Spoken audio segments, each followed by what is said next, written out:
They waited for the patrol car, and meanwhile, Karofsky was peppered with questions from Mrs. Norobod and the women who wanted to know about their husbands. They then learned that Karine was a close ally of Sergei. Many mujiks were innocently allied with the overseer, and others were camped out with their wives and children, knowingly adhering to his dark plan. Dmitry, Neighbor, and Karofsky left as soon as the troika was ready. Many anxious eyes followed the troika until it disappeared around a bend in the road. Those who remained were left with only the hope of a happy outcome, without any tragedy. According to Karofsky's descriptions, it would not be advisable for them to travel along the main road, which should undoubtedly be closed. They would take a shortcut that bypassed the camp where the prisoners were being held. As a precaution, Mrs. Norobod asked one of her employees to follow the troika from a distance, fearing they wouldn't reach the city. They were to be followed, and then the informant was to return immediately to confirm that they had indeed left the property. Those moments of anticipation were terrifying. Even the scatterbrained Sonia, who seemed seemingly oblivious to anything, seemed concerned about the workers' fate. Some children showed up at school. Nicolau and Pavel waited for them, also looking worried. The mood was tense, as most of the children's parents and siblings were also in prison. Katienka and Mayra entered the classroom, and their presence eased the tension between the students and the two young teachers. "We've come to invite you to pray," said Katienka, the anxious girl, unable to do anything inside the house, went to seek solace from Yulian's children. "By praying, we can calm down. God will hear our prayers, and surely nothing bad will happen to them." Everyone agreed. They knelt on the wooden floor, as was customary in the church, and followed Katienka. The girl's voice was trembling, causing great emotion in everyone. At the end, she prayed for many. She recited the Lord's Prayer several times, crossing herself as per the ritual of Russian masses, and then scattered incense throughout the school. This ceremony seemed to unite and calm the students and Sumarokov's children. As she scattered the incense, Katienka noticed Christian's absence, but she wasn't concerned because she thought he had gone to the bathroom. A new worry awaited her. Before the ceremony ended, Mayra had a nervous breakdown and began speaking incoherently, but with great meaning for those who followed her life and her significant crises. "Fire, fire! Don't let him burn. Help! I beg you, have mercy." A nervous fever set in, and Mayra was immediately taken to the izba. The students didn't understand what was happening, and Nicolau intervened. "Don't laugh, please. We're going through a difficult time. We don't know what's happening to our parents. Be quiet. Let's get back to yesterday's tasks." Young Nicholas, who had great control over the others, was promptly obeyed, and the class returned to normal. Mrs. Norobod learned that Mayra had had another seizure and demanded that she be taken to her home, where she would be more comfortable. Despite Katienka's pleas, the will of the local lady prevailed, and the girl was transferred to the mansion. "Besides, Katienka, we don't know what's going on in the heads of these men and Sergei, and what if they happen to rob your hut at night? It's best if everyone moves here until Alex returns." So, everyone went to the Norobod mansion. Mayra's hands were sweating, her head was covered in sweat, and her little body trembled. Katienka never left her side. She never lost sight of a single word or gesture from the girl. "Papacha, Christian, don't let her, the girl screamed, bathed in sweat and burning with delirious fever. "Where's Christian?" thought Katina, remembering that she had noticed the boy's absence at school. "I didn't see Christian. My God, where did he go?" "Christian, Christian," the girl screamed, struggling. It seemed like her spirit was witnessing a tragedy. The poor bride didn't know what to do. The magician had left in search of Alex. Sumarokov arrested, now Christian, in the delusions how to contain them. Katienka called one of the house pages and asked him, "Run, go to the school and see if Christian is there. If you find him, please call him. Let him come to us." The page left, returning shortly after with the news that Christian was not there. "God, they kidnapped him, too," she exclaimed anxiously. Mayra's hallucination had been a clairvoyance.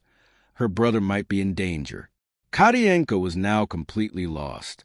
The dramatic situation forced her to seek quick solutions, but she couldn't calm down enough to gather her thoughts.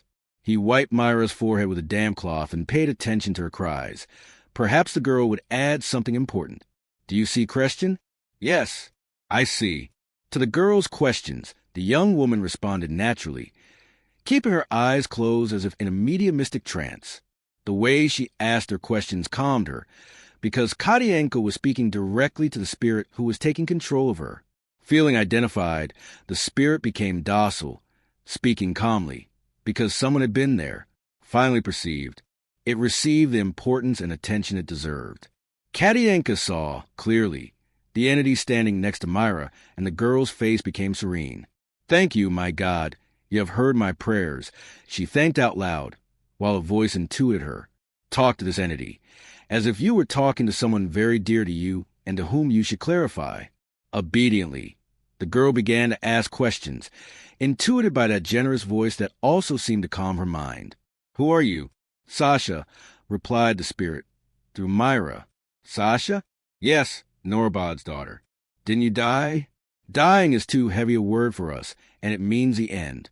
Rather, I would say, I changed my plans and my home." "What do you want me to do?" "Thank you for understanding me. You're kind. You have a big heart. Your presence is peaceful." Katienko spoke to the entity naturally, intuited by the voice. "I just try. Do you want something from me?" "Yes." "Calm down. Your husband and the others will be released. Don't be afraid. And Christian? Where is he?" "Christian followed the others on horseback. He went in secret. He's a brave warrior. Leave him alone. He'll come back." The words of the entity that came from Mayra's mouth brought peace and enlightenment to the girl. Encouraged, she asked, "Why does Mayra suffer such attacks?" The wizard who assists her will complement her studies and find the key to the enigma in due time. "What do you have to do with Mayra?" The spirit smiled melancholy and replied, "You'll know soon, too. I have to go. They're waiting for me. She'll be fine. Peace. Don't go yet. I just want to know one thing. Be brief." Katlenka opened her mouth, but the spirit's time had run out, and before she could speak, she explained, No, I can't answer you anymore. Pray for me. Pray for everyone. I will return with God's permission." "Goodbye," said Katlenka, kneeling on the floor and prayed with all the faith in her noble soul. Mayra slept peacefully, her breathing normal, and the sweat had disappeared. A great peace enveloped Katlenka's soul. She had forgotten the ordeal. It was as if nothing were happening. She had spoken to spirit, felt no fear, and Mayra had been the intermediary. Now she was at peace. Excited, she began cleaning the room. The most important thing is that Mayra was sleeping peacefully, as if nothing had happened. 35 Christian Nikolai. No one knew Christian's whereabouts, and they began searching for him everywhere. No one found him. Turns. They were all gathered at the Norobod mansion, and the new fact increased the intimacy between Mrs. Norobod and the other residents. This unique moment of collective trial brought them together as one. Family. Katienko was helping with the kitchen work when Mrs. Norobod appeared, wanting to know news of Mayra. The girl told him the singular fact that involved the spirit of Sasha. "You talked to my Sasha," he exclaimed, not understanding. "How was that?" "Naturally, as if I were talking to you." "How did you know their answers?" "Through Mayra's voice. She answered me as if she were the other one." "Amazing." She promised to come back another time. The girl said happily, reassuring him, "Heart of the late mother, I will do everything to make this happen. Is Mayra still asleep?" "Yes." "And how well he slept after the spirit left. Praise be to Christ Jesus. I look forward to seeing you." "No one has seen Christian, Mrs. Norobod. We have no idea where he might be. I've put someone on the lookout for you, and we're checking the horses, the reindeer, the dogs." He was always a determined boy. I'm not surprised he sneaked out after the pal, accompanying the last men who went to the camps, Katlenka said with conviction, but with the oppressed heart. Christian was the youngest of all and the bravest. 10 Spirit of Sasha said that we didn't need to worry and that the men would be released. Christian went after the pal. Horson later would return. "What else did you say, Katlenka?" She couldn't say anything else. Her time was up, according to her, but she promised to return. Mrs. Norobod sighed with emotion, and 2 hot tears ran down her pale face. She was also happy, and despite her belief, She did not doubt that her little girl would always be with them. Finally, he agreed with the communication of spirits between men, although the Pope did not. Except, when it came to Sasha, his beloved little daughter, none of this mattered now. The priest who kept his prejudices. Mayra woke up late and quite happy, not knowing anything about what had happened to her. Being a medium, unconscious and sleepwalking, upon waking I had only the happy feeling of having helped somebody. The women's expectations, however, were very high. They threw themselves into work, trying to keep themselves busy, wanting to forget the danger that threatened their companions. They knew the evil of the overseer remained, and they expected the worst from him. Many had already suffered his cruelties. 36 the cooperatives. A troika, harnessed the best horses, was fast. Neighbor and Koroski did not take long to find the cooperative members gathered together. The hall was full and the meeting was lively. Everyone excited by the speeches and the result of the mass participation. In this festive atmosphere, Neighbor was the first to enter and asked for Comrade Yago to be called, who attended to him quickly. "What are you doing here, Dmitri? Did something happen to you?" "The worst." "The worst?" "Yes. A revolution within your property." And before Alex's astonished expression, Dmitri was explaining.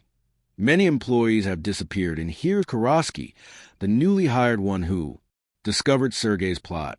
"Where's Sumarokov and Sergei?" Alex asked, looking at Koroski. Sumarokov and the others fell into the trap well woven by Sergei, because the revolution began with the dismemberment of the lands.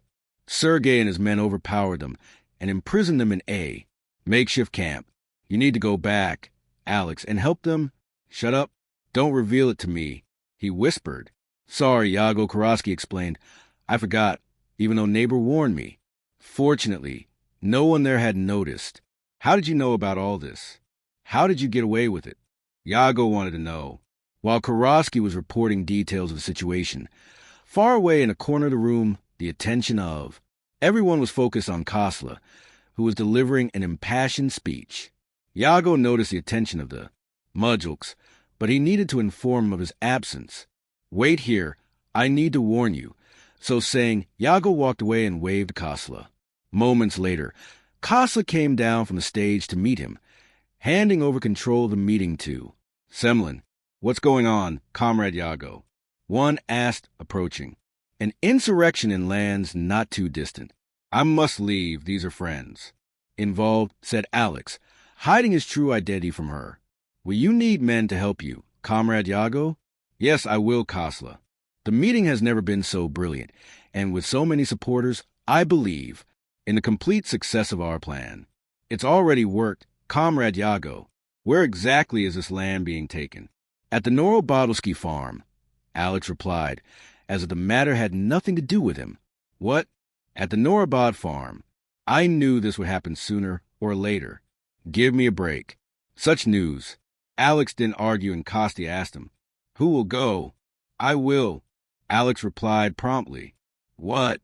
"You shouldn't go. You're more important here. You haven't spoken yet. They're waiting for you." Anxious, not knowing how to justify himself, Alex explained, "I have several friends involved in this fight, Kosla. It's me they're looking for. I don't want you to worry, and what's more, nothing can interrupt our meeting. You will not go alone. Take with you some of our men who are already accustomed to this work." And without his friend could answer, Kosla looked around. Let's see who can go, and with a jump, nimble as a hare, he plunged into the midst of the cooperative members before Alex could interfere. The wait lasted only a few moments, and Kosla returned from the hall, accompanied by 20 men. "Is that enough, Comrade Yago, or do you need some more?" said Kosla, excited with a wide smile on his face and his eyes shining.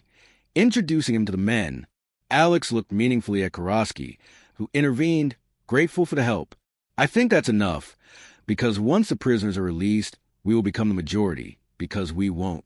I believe in Sergei's sympathy." Hearing that name, Kostia turned around quickly, his black eyes shining even brighter now, with a different flash. "What do you say, comrade? Does that snake still exude venom?"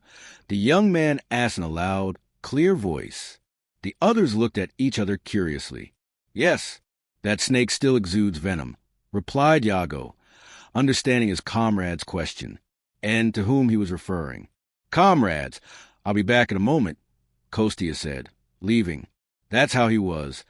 Unpredictable, quick, swift as an arrow. Long legs, he leaped, reached the platform, interrupted the speech of. Simeon spoke to his comrades, confident in his authority. "Let us rejoice, comrades, sons of Mother Russia. Let us fight for our freedom, even if it costs us sacrifice. Listen, comrades, even if our soil turns red, it is with this blood that we will water and fertilize a land that will give food to our children, freedom to captives. The battle cry is given. The land belongs to all. Hail Russia!" As they applauded him, Kostia turned triumphantly to Semyon, who, perplexed, did not know what was happening to him. "Comrade Semyon, I will be leaving with Comrade Yago. You will have to remain in command of the meeting so that our allies do not lose faith in our plan. I have to go. It's an old agreement. Accounts." And under Semyon's inquiring look, the brave Kostia continued, "I don't have time to further explanations. I trust in your performance. Don't say I'm out yet. Goodbye." Yago, who had followed his words, intervened. "Don't leave the meeting, Kostia. I beg you. Our men won't understand your absence." "No, we can leave Simeon alone. Someone has to be with him." "Yago is right, Kostia," said Semyon. "The meeting will not last long.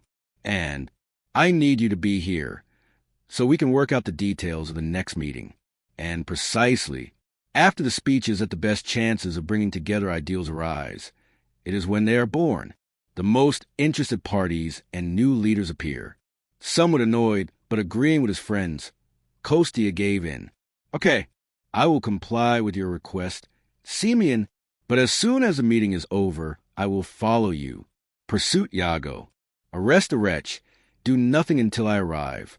Remember, Yago, this is a very old reckoning. I will never miss such an opportunity. I will be, all of us. 2 men will be enough for me to get there, but leave me a clue. 4. That Yago, why don't you wait for me?" "I? Yes. You know the way. Besides, you have nothing to do with these lands. These Norobodsky are ancient. My fight, Alex Norobod, unable to justify himself, remained silent. Kostia insisted so much that Yago decided to stay until the end of the meeting and then continue together the journey. Calling Karosky and Dmitry neighbor, Yago ordered them in front of Kostia. "Go ahead with the majority of the men and break up the ambush. If you encounter resistance, announce to the prisoners that I am coming." That was better, because the meeting was in full swing and Semlin returned to his heated speech. Interrupted. As soon as Kostia and Semlin left, Yago called Dmitry aside. "Dmitry, stay in my place, cover me and I'll sneak out," Alex advised the wizard who, despite being supportive of his friends, seemed unenthusiastic about the war. The wizard, seeing the spirit of the peasants and the leaders, he asked with pride, not wanting to be left out, "Are you belittling my performance?" "No, Dmitry neighbor, that's not the point. Perhaps you'd be more useful here with Semlin," he explained. Alex, sensing his annoyance, said, "Okay, then go ahead. I'll follow behind with Kostia. I fear no danger, Comrade Yago." At this point, Karosky chimed in excitedly. "Let's go." Kostia, the brave leader, waved goodbye to them, and the men responded in chorus, raising the wrist. For Mother Russia, Dmitry neighbor and Karosky set off, accompanied by a group of strong and determined men. After leaving the script for Alex and Kostia to follow them, 37 freed and captives. The Norobod farm was so extensive that only a worker accustomed to that region would walk all the way without getting lost, and Karosky knew that part well, accompanying Sergel on the camp preparation. After an exhausting ride, Karosky slowed down and warned, "We're getting closer. Let's stay alert." In the middle of the great forest there was a light. It would still take a few hours for it to get dark. They would wait for nightfall. The darkness would make it easier to attack the camp. It was the ideal moment, everyone would begin to relax and drink to face the long night. The group spotted the fires, settled the horses, and decided to surprise them, attacking them when were already drunk. It was necessary, however, to warn Sumarokov so that he would be alert and alert. His companions, announcing that help had arrived. There were women in the camp, and some men were with them in the tents. This was to their advantage. A lot, because once distracted by their women and drunk, they would become easy prey. Karofsky went ahead. Pretending to be natural, he calmly sat down next to the men in. Sergei as if he were one of them. In the confusion, no one had noticed his absence and discreetly approached Sumarokov, tied to a post. "Comrade, be careful, we've come to free you. Disguise yourself, because I'm going to release your bonds," whispered Karofsky. Upon contact with his sharp dagger, the ropes broke. "Don't let it be known that you're loose. I'll do the same to the others. When I let the last one out, run. Free the horses." Sumarokov smiled and remained silent. Thus, Karofsky released all the prisoners. "Done. Thank God," the employee exclaimed happily. This feat took no time at all. The desire to escape increased the strength of the men of Sumarokov, though weakened by mistreatment. A warrior, however, fights to the last drop, without faltering. This was their motto. Sergei and Karin were sleeping in one of the tents. They had drunk a lot, and when realized they had been betrayed, Sergei left the tent putting on his boots, but the horses were loose and, instigated, they quickly fled following the crowd of others. Many employees who understood Sergei's unfaithful attitude, fearful, they abandoned the fugitives, and others accompanied. And, in the camp, only Sergei's most loyal allies remained, who, in fact, were less than a dozen men. Disappointed by their escape, Sergei looked around. His plan, hatched several years ago, had failed, but the lands belonged to him by right. Still, he had this alternative, but he feared that he might actually have them in his possession one day. Meanwhile, the freedmen sang happily, returning to their homes, and many others tied Sergei and his companions to the posts. Dmitri Neighbor, inwardly, rejoiced at the success of that ambush which, for him, constituted a great feat and adventure. He was a man given to letters and meditation, and not understood why he was living among rough peasants. Fortunately, his participation in the fight, since riding in those conditions, was very difficult for him. The joy of the moujiks, however, infected him and, with them, sang a hymn extolling the warrior's bravery. Russian, in this atmosphere of intense joy and celebration, a group accompanied Sumarokov to the farm headquarters, eager to see and reassure their wives. As they approached, the women and children, seeing the knights, went out the doors anxious. Fortunately, it was all over. Katienka received Sumarokov with great joy, but her happiness was short-lived when she realized Krestin's absence, as he believed that the young man would return to his father. No one knew his whereabouts. Where would Krestin be? Then, the new concern took away the family's joy, and they began to look for the boy. It was impossible. Meet him at that time of night. After the futile search, Yulian, now inside the house, was talking to Katienka. The subject was about Mayra and her communications with the beyond. She said it with such conviction, Yulian, that I began to believe in her prophecy. She said that you would come back, and Sumarokov looked at her in astonishment. Don't worry, she said that Krestin will also return. How can she know? He asked, feeling more relieved. A spirit speaks through your mouth, which I believe is a ghost of the farm, Katienka said. Naturally, he was already getting used to the idea of that spirit. The most interesting thing is that Mayra is not afraid of him. Really? She doesn't cry when he shows up? No, it's much calmer. Especially after I started talking to the spirit. Does the spirit answer you? Yes, he answers me. Have you spoken to the wizard neighbor? Not yet, but I intend to. Do you really trust that Krestin will return? We can ask him again if you like, said Katienka, convinced that she had enough. Want and the spirit would be there.